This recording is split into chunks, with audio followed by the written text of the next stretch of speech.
Você já comprou uma câmera semi-profissional só para levar para aquela viagem dos seus sonhos e aí, quando se deparou com o resultado, teve uma decepção? Aquelas fotos horríveis, com a pessoa no centro, o monumento atrás, e aí você não enxerga nem a pessoa e nem o monumento, aquela foto super centralizada, aí a pessoa fica, não sabe para onde olha, né? Se olha para você, se olha para alguma coisa que está atrás de você, que na verdade está indecifrável. Imagina, você vai para o Louvre e não consegue ter o Louvre e nem a pessoa na frente. Aí você vai para o Machu Picchu, a viagem dos seus sonhos, e aí quando você vê, você trouxe um monte de foto nada a ver. Então, é para isso que eu estou aqui. Na verdade, antes de pensar no conceito de fotografia, a gente tem que pensar sobre a linguagem, uma coisa que está dentro de todo mundo, no seu subconsciente o tempo todo. O tempo todo você está sendo alimentado por imagens que você ama. Imagens da natureza, imagem de flores, do céu, do mar, ou seja, qualquer coisa que você gosta na vida. O tempo todo a natureza está te dizendo a melhor forma de olhar. Só que a gente às vezes não aplica isso na fotografia, porque a gente não é treinado para aplicar. Mas existe um estudo matemático e o cara que estudou sobre isso foi o Fibonacci, esse cara que você está vendo aqui em cima. Ele estudou as formas geométricas. E aí, nessa forma geométrica, ele achou o seguinte, que tudo na natureza tem essa espiral. Ou seja, olha para um caracol, olha para um girassol, olha para uma rosa, olha para as ondas. Tudo na natureza, de certa forma, acaba levando você para essa espiral, que é, na verdade, um ponto ouro. O ponto ouro da fotografia é aquele ponto que te atrai. Nas câmeras, em geral, você tem aquela grelha, aquele jogo da velha que você vê dentro do visor. Eu vou mostrar para você aqui em cima. Esse jogo da velha nada mais é do que um monte de pontos ouro, onde se formam, na verdade, grandes espirais de Fibonacci. Esses pontos ouro são os lugares onde, se você colocar o seu produto, o seu objeto, o seu personagem, aquilo que você quer mais chamar atenção na sua foto e destacar nesses pontos ouro, vai direcionar o olhar de quem vê a foto. Eu vou citar alguns exemplos de um livro que eu tô aqui. Engraçado, todo mundo começa a ensinar fotografia pegando na câmera fotográfica e eu estou ensinando pegando num livro. Sabe por quê? O conceito primordial da fotografia está em você mesmo, é o da linguagem. Depois vem o da luz, mas aí a gente vai falar sobre isso daqui a pouco. Depois que você estuda um pouco sobre os melhores ângulos e a melhor linguagem, onde encaixar o seu personagem, ou o seu produto, ou a sua paisagem, o que for, acaba se tornando uma coisa intuitiva. No fundo, o seu cérebro já é treinado para isso. Ele já vê isso todos os dias, está no seu dia a dia. Mas quando você pega a câmera, você não usa esse conceito, a não ser que você treine. Porque você está com uma lente, você está com um objeto que você desconhece e acaba que você se perde no meio da técnica. Mas às vezes, intuitivamente, você já faz isso. Sabe aquela foto que você olha e diz assim, nossa, que foto linda, todo mundo gostou dessa foto e eu nem sou fotógrafo? É justamente aí. Você conseguiu enquadrar intuitivamente a pessoa, ou o produto, ou a cena, ou o que for, no ponto de ouro, que atraiu o olhar para todo mundo. A foto fica harmônica, a imagem fica atrativa para quem quer que olhe essa foto, mesmo que não seja o objeto de interesse dela. Aí você pode chegar para mim e dizer, mas Giane, eu sempre fiz isso, eu tenho fotos ótimas, eu nunca estudei fotografia, nunca estudei ponto de ouro, e não é só uma foto minha que tá boa, são várias. Existem características de pessoas. Existem pessoas que são mais visuais, então elas observam mais a natureza e tudo que está em volta com um olhar visual. Por isso, elas acabam absorvendo muito mais fácil essa forma que a natureza se expressa. E intuitivamente, elas revelam isso na hora de posicionar a sua câmera. Eu vou citar um exemplo aqui para você do livro que eu fiz, é um livro de fotografias que eu fiz.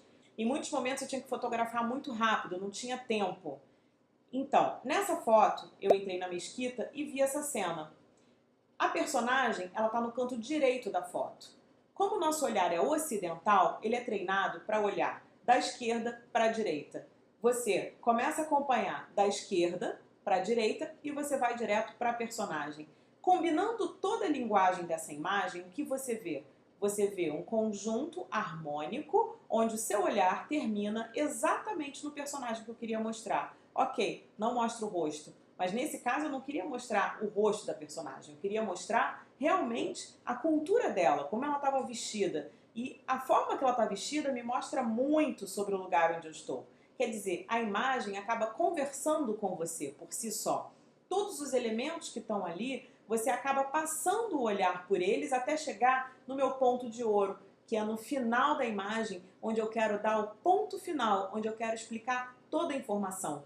A foto mais harmônica é aquela que consegue, dentro do seu enquadramento, da sua linguagem, da sua luz e, óbvio, da sua técnica, mostrar como se fosse uma frase de alguém te contando uma história. Exemplo, se eu fosse contar uma história sobre essa foto, eu diria, eu estou dentro de uma mesquita, essa é uma cultura árabe e as pessoas se vestem dessa forma. Essa foto, para mim, ela está completa porque ela está te dizendo isso. Ela está te passando uma informação.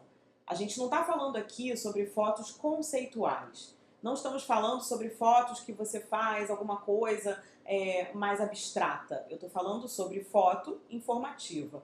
Foto que você trouxe de uma viagem e que você quer mostrar para uma pessoa e dizer, olha, eu tive aqui. E a pessoa vai olhar para essa foto e vai entender o lugar onde você estava. É aquela foto que você quer ampliar e quer colocar na parede da sua casa, porque foi tão legal que você quer expor para os seus amigos quando eles forem num jantar e eles olharem e verem, nossa, você foi nesse lugar, que bacana, que foto harmônica.